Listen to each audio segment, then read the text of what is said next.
Hello, good folks of YouTube. I decided to do a video on downgrading from a house to an apartment. And these are the notes that I'm going to cover. And this is possibly useful to you if you are someone who maybe went through a divorce or is in some sort of temporary situation between jobs. Or let's say you were a high and mighty, and I say this sarcastically, homeowner, and then you find yourself later in life down, and I use that again sarcastically, in an apartment. First off, just to say, I actually like apartment living. There's aspects of it that I think is better, especially in today's economy, than living in a house, and I'll get to that. But here's the things you should know. Like if you've been out of the renting market for a while and you find yourself back in it, first thing, it can be enjoyable. It's not always, a bad thing. Um, so don't worry. And in some ways, it's got a lot of mobility. So you can live in an apartment if you do like a 6-month lease, and the leasing I'll talk about. It can give you the flexibility if you don't know where your career is going or where your life is headed. It can be it can be a good thing to be a little bit more mobile and not stuck in a house. So basically, I break out um, apartments into 4 types for my purposes. There's really high-end resort living, and this would be like the people that basically can afford a house, but they kind of like this resort lifestyle. Say the amenities are really nice pools, maybe on-premise restaurants, the hoity type stuff. That's too rich for my blood, so I'm not referring to that. And then there are the college places. I've lived in those. If you've broken up, say in a divorce, you might be tempted to try to, go back to like a college place and party it up and stuff like that, depending on your age. I would highly suggest that you do not, because as you get older, just hanging out with people that,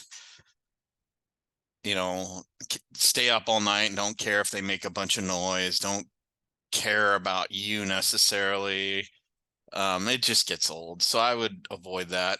And then there are the lower end places which don't meet the mid tier, which I'm going to talk about. These are, this is what I can afford. I know it sucks, but this is how it goes. If you're in that situation, God bless you, and I hope you can move up to one of these.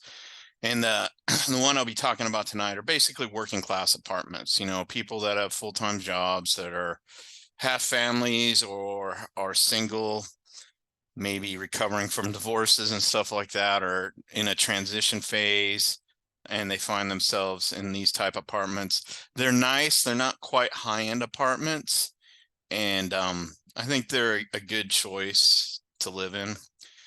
So let's talk about early red flags. So the early red flags is you're looking at a place that looks good and you want to research, was there a recent change in ownership or the management company? If yes, that is a huge red flag. And usually there's reasons why things get sold. New owners come in and there's reasons why they bought a place. They think maybe they can get more profit out of it. It's been my experience after living in an apartment that went through a different ownership and 2 different management companies, that it just got progressively worse, not better. This will be a sign of a downward spiral generally. So you want to research that and you want to avoid it. You also want to use websites like CrimeGrade. You want to look at the place you're going to move in. If it's in a bad area with high crime, if you can avoid it, if you're lucky enough to be able to do so. And I say this, this is just my experience. I've got nothing against people who are on government assistance temporarily that are trying to better themselves and they need this to, feed their kids or to get out of a bad situation and work out of it. But I've been in apartment complexes that started out like this, adopted this, and then immediately within 6 months became one of these. just because they had so many people coming in that basically were just, you know, thugs and people that didn't care. People quit picking up their dog poop. People might be nice, but they're, you know, they're associates from the past areas that they lived. The lower end areas would come and use the amenities and just wouldn't care and would screw them up, wouldn't obey any of the rules. You know, I'm not that big of a stickler, but you know, if you get woken up at 3 o'clock in the morning numerous times by people just out partying, it just becomes, when you're older, it just becomes a bummer. So I just really hate to say it, but if and they won't, like, you'll ask them, you'll say, do you take Section 8? And they'll say no. And it's because Section 8 might, the program in a particular area might be called something else. A lot of places change the name. So another thing you can check is just the income requirements. But just kind of research that. And again, not to be, you know, stuck up or a snob or against people working their way out of a bad situation. But this is my experience. I've been in an apartment complex that opened itself up to this because of a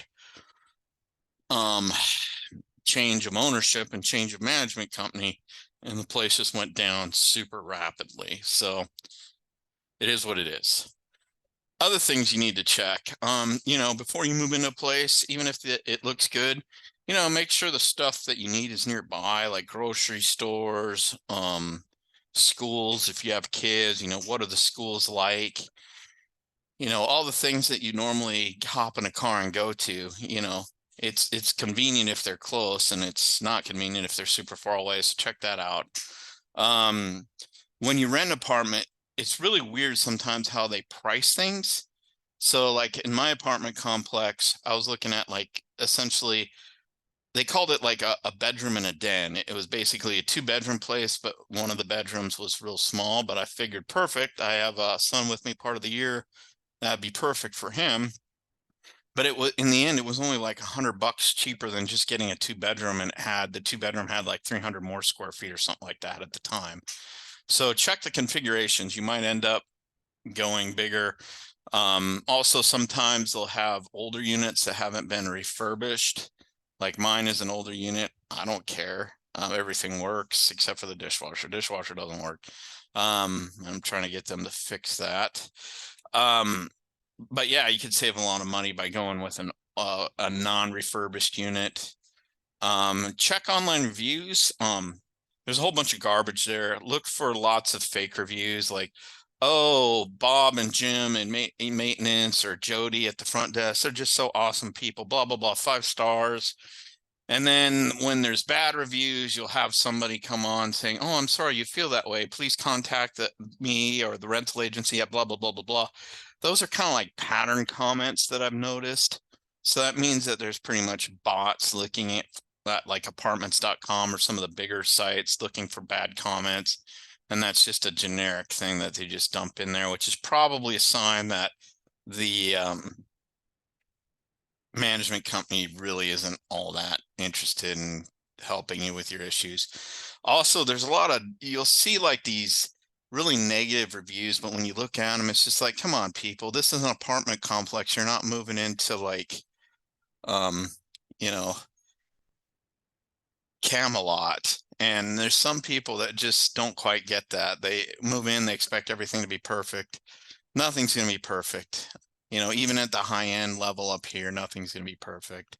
So, you know, if it's somebody who's been, you know, complaining about things that aren't really a big deal, I just, you know, forget about that. Also look for time clusters. Like if you see a bunch of great reviews and then ones that are more recently are all negative, that's obviously a bad sign. Another thing to look for is how old the apartment complex is. It's just a fact of life. The older it is, the more maintenance it's going to require. And sometimes, again, with ownership changes, if it's a really old place, they'll just go, we want to do a new look to the place. And that is one way they can actually kick everybody out of the apartment complex. And they've done this where they'll go, yeah, we need to do a refresh of the apartments, and we'll, you know, we'll go in and repaint them, we'll kick everybody out. And they do that because they decided, the new ownership says, oh, this place is undervalued. We could probably get about 300 more bucks per unit. So we'll kick everybody out. Another thing to check for, like, I don't think you really have to worry about that too much, but just be aware. The older the place, the more maintenance there are. But there's some advantages of older places. Like my older place was designed before they tried to stack everybody on top of each other.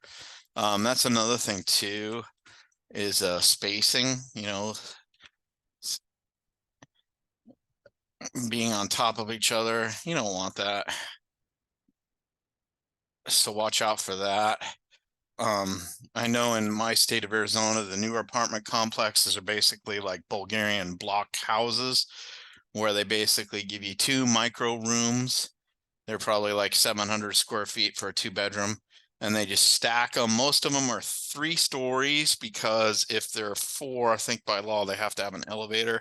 So most of them will be 3, but some of them will be 4 or 5 with an elevator, and you're just jammed. They try to make it look cool, like they have some really cool amenities that are decorated nice. And for the first 5 years, they're new apartments, so they look really nice. But what are those Bulgarian block houses going to be 10 years from now? So that's one thing to look for. Another thing to look for is some places do Airbnb blends, where they have your standard apartment complex rentals, but then they have a certain amount of units reserved. Like my place tries to be kind of a resort. Again, I would say it's this and not this, but it kind of tries to be. And you get mixed results with that. Like I met some really cool people that were like here to golf from other countries, and they were really nice and quiet. And then I've met other people that, I just looked at them and go, oh no, here comes trouble. And sure enough, the police are there the next night, and then they're gone the night after that. So I don't know, take that for what it's worth. Another thing you want to do is you want to maybe ask, like say worst case scenario, what happens if I break the lease? I'm not sure if it's what the laws are, but generally they charge you a ton of money for breaking the lease. So if you're in a situation where your situation might change and you might have to get out of the lease, that's something to ask and know what you're getting into. Income requirements already talked about. Usually you want like, I don't know. You can figure that out for yourself. Here's a bunch of things as far as, you want a higher income requirement or moderate, or usually it's like you gotta make 3 times your rent or something like that. I'd say it's probably good. Again, not trying to be snooty, but just trying to, it's going to be your life. So you don't want to be trapped in an area where a bunch of people come in that, your income doesn't determine whether you're evil or not or whatever. In fact, it might be converse to that, or the higher income you have, the more evil you are. It's just been my experience that, at least in the Phoenix metro, if this is low, you're going to have more problems with your neighbors. It is what it is. Stuff you may not know. They're going to nickel and dime you. Like they're going to have all sorts of these services that they're going to charge you that are mandatory, like trash pickup. Where I live, I mean, I like the trash pickup where I can just put out my trash outside my door and somebody comes and picks it up. But in reality, because my place is an older place and was designed well, they have dumpsters fairly close. So it's not this big, lugging a trash bag, half a mile away. It's more like 100 yards. So it's kind of ridiculous, but you're going to have to pay for that. You're probably going to have to pay for mail. And that's another thing to check that I left off.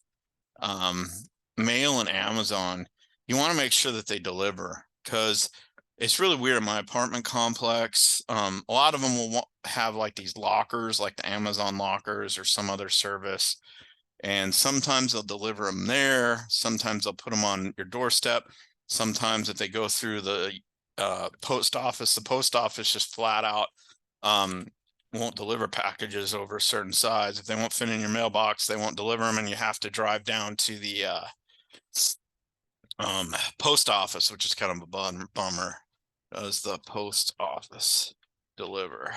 I've had good luck with it depends on who they use through Amazon to deliver. Some use Amazon itself, some use the post office, and some use UPS. So, but yeah, you do want to check and see if the post office delivers. And if they don't, that's not a showstopper. It's just something you might not think about. One of the things you need to know is there's a lot of scams. They don't want to give you your security deposit back. The typical biggest one is the second you take ownership of the apartment, you're probably going to get stuck for paying for some of the carpet. Most of them have like a 5-year prorated fee. So if you live there for 2 years, then you got to pick up 60% of the carpet replacement costs, and that will come out of your security deposit, or you might owe. So yeah, they're gonna get you on everything they can. They don't want to give that security deposit back. Check everything when you move in, make sure it works. Check it twice. I wish I would have checked my I don't know, some kind of appliance I have doesn't work. Make sure everything's provided. They're all smiles and handshakes and glad to have you when you move in. Like for me, I'm missing a screen door on my patio. I've asked for it several times. Once you take possession of the place, you're probably not going to get what you should, or it's going to take longer. So make sure they get you everything before you take it. Also be, advised that the front office is usually really nice until you move in. And then after that, they may or may not be. They tend to be kind of, where I'm at, it's not too bad, but they tend to be kind of people that authority trip a little bit. And if you're old like me and you've been in positions of responsibility and stuff, when some 20-something's authority tripping on you, it just doesn't end well. So, yeah. Data points. What I would do is, this is real important. If you're thinking about an apartment complex and you're getting kind of close, I would go on an evening walk. Just walk through the place. One of the things I'd look for is the smell of weed. You might smoke weed. A lot of my friends smoke weed. I do not. I'll just leave it as a data point. You might smell a lot of weed. You may not. You might smell it in varying degrees, where people are trying to cover it up by burning sage, stuff like that.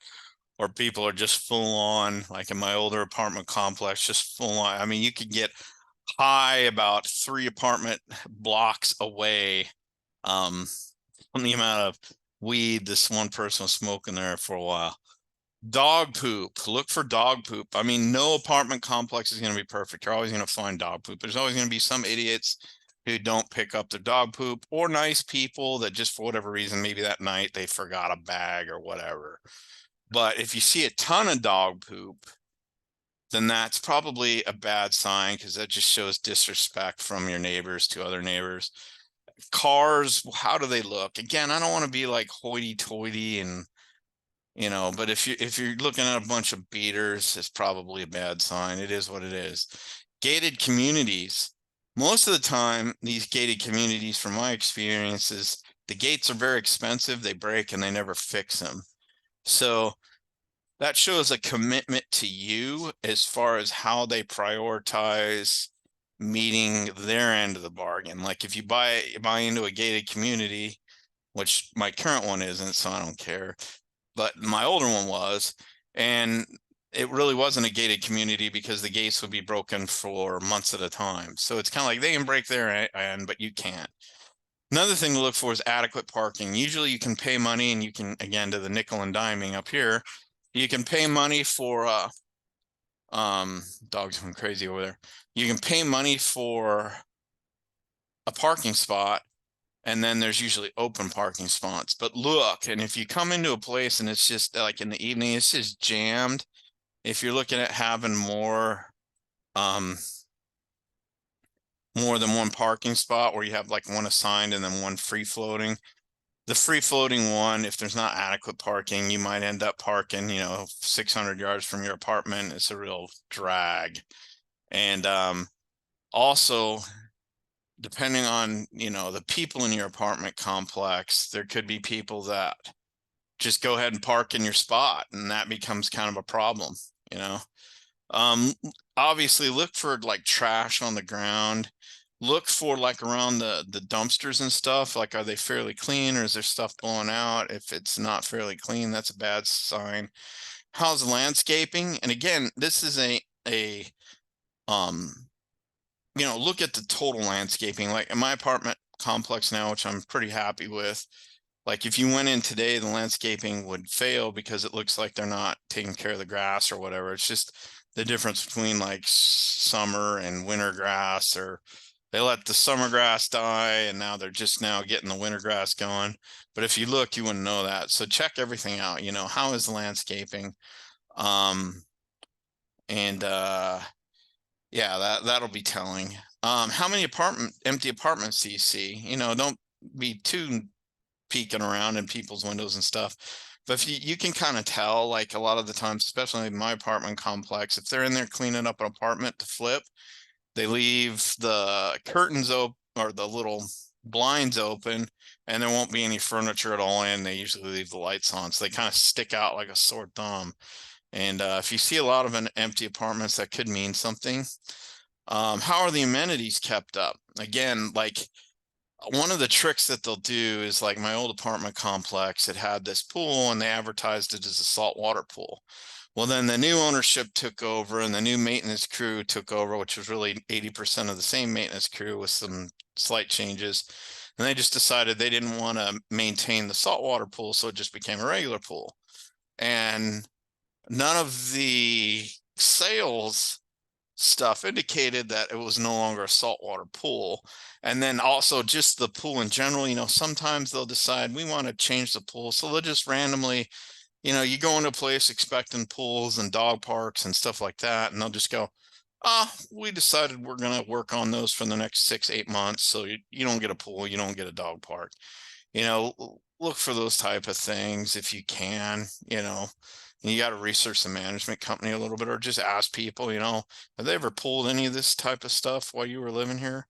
And things like in the apartment complex, like in the dog park, is it well kept up? Or is the fountain for water for dogs, does it work? Are the pools functional? Look at all that type of stuff.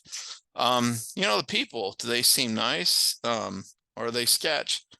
Or is there a mix of people in one type? And what I mean by the mix is like where I live, it's a mixed demographic. I got older retirees, I've got young professionals, I've got construction workers, I've got people with families with little kids running around. And for me, I like it. I like living in an area that's got a mix of people in different stages of life, different ethnicities, so kind of check all that stuff out. The layout, in some apartments, they get real fancy with fancy light bulbs and stuff like that and put them up high where they're hard to reach and stuff. So you could be paying $15 for a light bulb. Not that big of a deal, but something to look for. Another thing to look at for when you're looking at apartments is to look at the decorations. Like, are people, it's kind of the pride of ownership, except you don't really own it, it's an apartment, but are people making it a home? And if they're making it a home, they might have their patios decorated nice, with some patio furniture and stuff like that. You can kind of get a vibe of how people feel about themselves in the place by that. And then another thing I look at is, like, I have a son, so I like there to be kids around. One of the things you can look at are people okay with leaving like scooters and stuff outside their apartment? If you don't see anything of that, that could mean that people steal stuff, which is a bummer.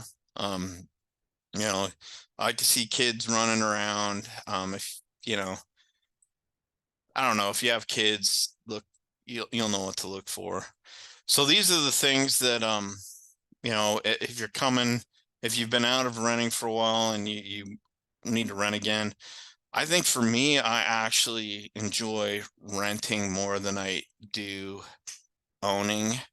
I mean, the problem with ownership is I've made lots of money on houses, and then I've also been in dire situations with houses in the past, and I just like not having that responsibility. Like, I've got a lot of things to worry about, and if something breaks, again, this is one thing to ask, it would be how good is the maintenance people?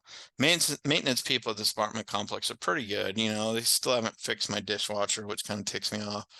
But my AC unit failed, and I think legally where I'm at, they have like 10 days to replace it. They had one there in 2 days, which is pretty good. 2.5 days, something like that. Um, and generally they do a pretty good job. I think they try, so that's good. But you know, for me, I don't know if I'm coming or going. I don't know if I'm going to be living in the US for that much longer. I don't know if I'm going to be in this state. I don't know if I'm going to be in this city. So for me, being a little bit less anchored down, plus I tend to move a lot. So the idea of, you know, houses are great investments if you're going to hold them for, you know, more than 3 or 4 years. But at this point in my life, I can't commit to being anywhere for more than 6 months. So I definitely don't want to get into a house. And again, that's just me. Your situation might vary. Um, Another thing that I like is, you know, you get to know your neighbors a little bit more. Like I'm not a big social guy, but just for me, just having a couple people that I say hi to and chit chat. And it's been my experience because apartments are closer together, you tend to be kind of forced to interact with people more. And so for me, coming out of a really pretty bad situation for mental health, it's good to just have some people to say hi to. I don't, you know, I may not talk with them for a couple hours, but like it was cool because some people in my last apartment complex, you know, I think will be friends that will last for quite a while, if not the distance. Um, and then in my housing years, um, you know, I was friendly with some of my neighbors, and I went to, you know, hung out with one of my neighbors a bit. But it just seems like apartments, because you're closer together and there's more people kind of packed in, your chances of seeing and interacting with neighbors. I also know that if I have a house with a pool, it's just going to be me and the pool there. So sometimes it's good to go and to a pool like with my son. There'll be other kids he can play with. You know, there'll be people watching and stuff like that, or you don't get that if you're necessarily in a house, unless it's you do some kind of like membership to a club or something where that has a pool and all that. So anyway, yeah. So if you want to be successful in getting a new place, I would research places, check that crime grade, walk through the place, be aware of what you're getting into, check the comments out, research the apartment complex. When you walk around, you know, look for all this stuff, and I think you'll be in good shape. So, and again, don't be depressed. A lot of people who become yuppies and are living in houses and think that they're all that, and then life and circumstances knocks you out of that, and you're back with the masses or whatever you want to call it. You think it's really bad. I think for me, I actually like it better. My ultimate plan though is something else besides houses and apartments. I've lived in an RV before for semi-permanently, and I will not do that again. So I'm looking at Airbnbs and possibly moving overseas and doing this apartment thing over there. But that's a little bit different, but most of these will still apply. So anyway, good luck to you. Don't be discouraged if you thought you had it made in your little house or whatever. Now you're bumped out of that into the apartment world. It's not too bad. So with that, I will, if I can, stop recording.